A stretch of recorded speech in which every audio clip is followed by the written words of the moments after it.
Entre 1617 e 1621, os navios portugueses levaram de Angola mais de 50.000 pessoas acorrentadas para o outro lado do Atlântico. O reino do Nongo estava a ser esvaziado, ano após ano, aldeia após aldeia, para encher os porões dos navios negreiros que partiam para o Brasil. Uma mulher olhou para aquele império e percebeu o que ninguém à sua volta queria admitir: não havia forma de o vencer pela força. Por isso fez outra coisa. Enganou-o. Durante quase 40 anos. E quando morreu, livre, na sua própria cama, num reino que ela mesma tinha construído, os homens que ela tinha enganado pegaram na caneta e pintaram-na como um monstro. O nome dela era Njinga. Nasceu por volta de 1583, filha do rei do Nongo, num tempo em que ninguém imaginava que uma mulher pudesse sentar-se num trono africano. Aprendeu, ainda nova, a língua dos portugueses, as suas orações, as suas manhãs de negociação. Mais tarde, isso seria sua arma mais afiada, porque conhecia o inimigo melhor do que ele a conhecia ela. A história que sobreviveu chama-lhe muitas coisas. Rainha guerreira. Diplomata. Traidora. Selvagem. Heroína. Conforme o século, conforme a língua, conforme o lado de quem conta. Quase tudo o que sabemos dela foi escrito por europeus, missionários, governadores e soldados que ou a temiam, ou a queriam destruir, ou as duas coisas ao mesmo tempo. O que quase ninguém conta é o mais simples. Que durante 4 décadas, sem aliados de confiança e sem um exército maior do que o do Império, ela manteve de pé um reino que devia ter desaparecido. Não venceu Portugal numa batalha decisiva. Fez melhor. Tornou-se impossível de derrotar. E tudo começou com uma negociação em que lhe negaram uma simples cadeira. O reino do Nongo ficava a leste de Luanda, nas terras altas que descem para o rio Kwanza. Era um estado antigo, com exército, com tribunais, com um rei a quem se chamava Nola, a palavra que os portugueses ouviram e transformaram no nome de um país inteiro, Angola. O pai de Njinga tinha sido esse rei. Ela cresceu na corte de Cabaça, instruída em assuntos de guerra, de diplomacia e de ritual, num tempo em que ninguém esperava que uma mulher viesse a governar. Quando o pai morreu, o trono passou para o irmão, Nola Mande. E aqui a história já é dura. Para garantir que ninguém lhe disputaria o poder, o irmão mandou matar o filho pequeno de Njinga. Era assim que funcionava a sucessão naquele mundo, pelo medo e pelo sangue. Mas Nola Mande não era um rei forte. Os portugueses avançavam a partir de Luanda, queimavam aldeias, capturavam milhares de pessoas para vender.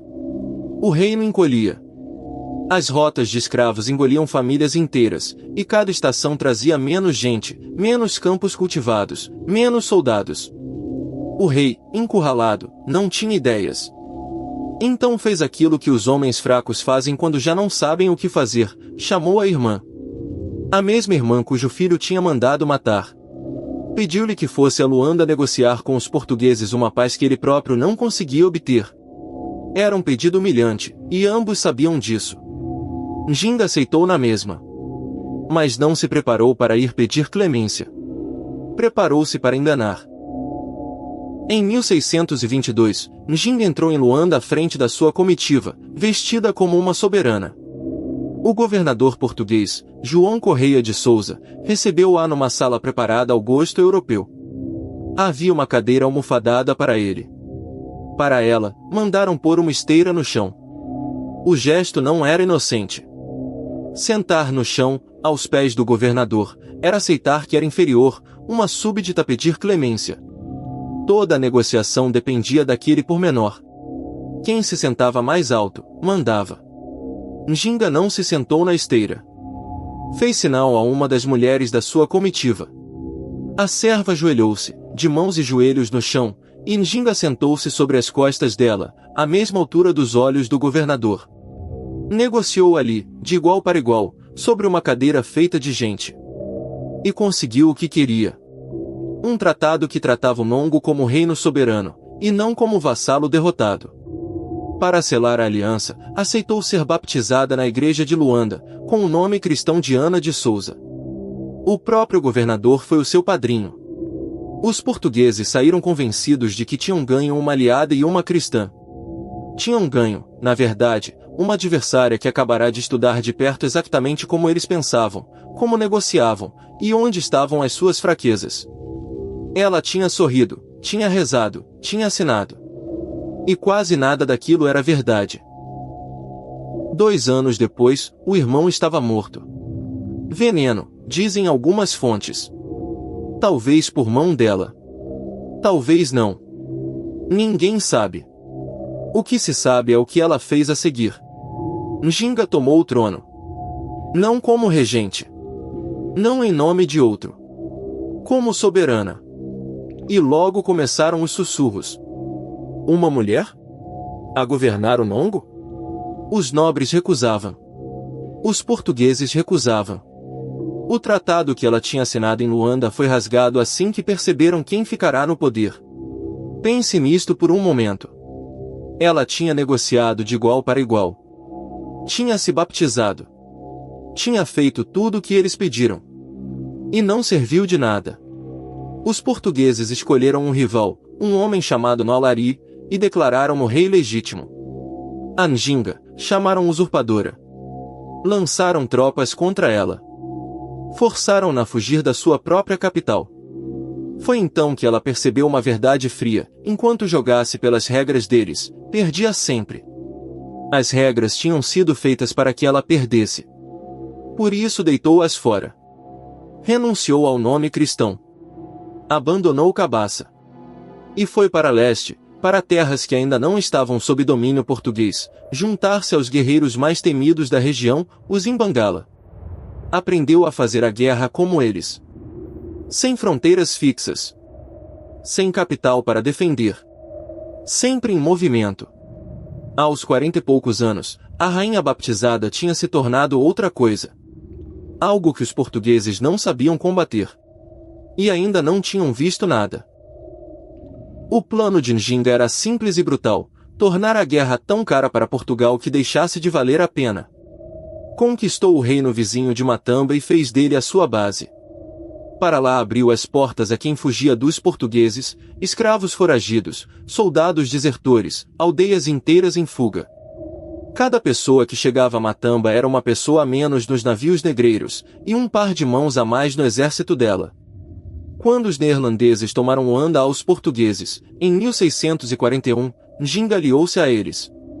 Não por amizade. Por cálculo. Um inimigo do seu inimigo servia. Mas a guerra tem um preço, e ela pagou-o na própria família. As 2 irmãs, Cambu e Fungi, foram capturadas pelos portugueses e levadas para Luanda. Fungi, mesmo cativa, conseguia fazer chegar à irmã informações sobre os planos portugueses. Quando descobriram, afogaram-na no rio Kwanza. Njinga tinha agora mais de 60 anos. Estava a travar uma guerra que durava mais tempo do que muitos dos seus soldados tinham de vida. Tinha perdido um filho, um irmão e uma irmã. Tinha sido excomungada, declarada selvagem, caçada por governador atrás de governador. E continuava de pé. Em 1648, Salvador Correia de Sá reconquistou Luanda aos neerlandeses, e o aliado de Njinga desapareceu de um dia para o outro. Ela ficou sozinha outra vez, diante do mesmo império de sempre. Restavam-lhe 2 escolhas: morrer a lutar, ou enganá-los uma última vez.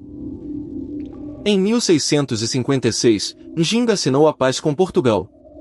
Tinha mais de 70 anos. Voltou a abraçar o cristianismo, mandou reconstruir igrejas, escreveu cartas ao Papa em Roma. Aos olhos dos portugueses, a velha guerreira tinha-se finalmente rendido. Mas olhe para o que ela arrancou nesse tratado. O reino de Matamba reconhecido. As fronteiras respeitadas. A sua irmã sobrevivente, Cambu, devolvida do cativeiro. Não era a rendição de uma derrotada. Era o acordo de alguém que tinha resistido tempo suficiente para que valesse mais negociar com ela do que continuar a tentar destruí-la.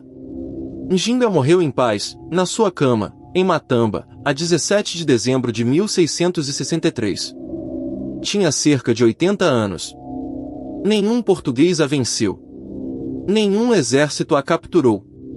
Morreu rainha de um reino que ela própria tinha levantado quase do nada. E é aqui que começa a segunda história, a que dura até hoje. Os homens que ela enganou durante 40 anos foram os mesmos que escreveram a sua biografia. Nos livros europeus, Njinga tornou-se uma personagem grotesca, cruel, traiçoeira, sanguinária, quase um monstro. Durante séculos, foi esse o retrato que a Europa repetiu. Só muito mais tarde, quando Angola lutou pela sua independência, é que o nome dela voltou a ser dito de outra forma. Hoje é uma estátua sua em Luanda. É heroína nacional. A mesma mulher, dois retratos opostos, conforme quem segura a caneta. Ela enganou um império para viver. O que nunca conseguiu escolher foi como seria lembrada. Njinga passou a vida a ser subestimada. Por ser mulher, num mundo de reis. Por ser africana, diante de um império que se julgava superior. Em cada negociação, em cada batalha, alguém presumiu que ela era menos do que era. E quase sempre foi essa a sua vantagem, eles nunca a levaram a sério a tempo. Quando morreu, deixou um reino de pé e um império frustrado. Mas o que veio depois já não esteve nas mãos dela. As fontes que sobreviveram foram escritas pelos seus inimigos. O rosto que o mundo guardou durante 300 anos foi o rosto que eles lhe pintaram. Fica esta pergunta, no fim. Quantas das pessoas a quem hoje chamamos cruéis, loucas ou traiçoeiras foram, afinal, apenas descritas por quem perdeu contra elas? Quanta da história que tomamos por verdade é, no fundo, a versão do vencedor, ou a do vencido com medo de o admitir? A vida prova-se enquanto se vive. A reputação decide-se depois, por outras mãos, noutra língua, com outros interesses. Notas de margem é feito de histórias assim, de gente que o tempo julgou mal, que ficou do lado errado dos livros, e cujo verdadeiro rosto só aparece quando se olha de novo, devagar e com calma. Há sempre mais uma figura esquecida à espera de ser lida de outra maneira. Se gostas de saber o que ficou na margem, fica conosco. Há sempre mais uma história para contar.